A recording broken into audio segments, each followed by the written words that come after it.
Hello there, welcome to DaveTech YouTube channel, and in this video, I will show you how to download and install KODI Omega to your Android TV without using downloader. If you find the video helpful, make sure to like, subscribe, and share for more important videos like this. So if for whatever reason you want to install the KODI Omega without using downloader, the best application to use is this one called APK Time. Now the first question is, how do you install APK Time to your Android TV without using downloader also? In the description of this video, there is a guide I've added, a link that can watch the video, and it will help you on how to install APK Time to your Android TV without a downloader. I don't want to make this video longer, so please go ahead and watch that guide and then come back here and launch the application. So as you launch the APK Time application, this is how it looks like.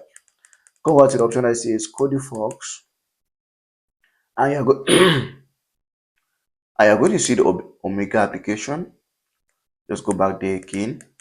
KODI Fox, and you're going to see the Omega. There are two options, there is 32-bit and there is 64-bit.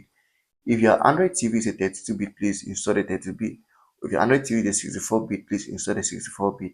But if you are not sure, please install the 32-bit. Now, come over here, click on download, and the application is going to download to your Android TV. Once it's done downloading, you can just go ahead and install it to your Android TV. So that's how easy it is to install this application. If you find the video helpful, make sure to like, subscribe, and share for more important videos like this.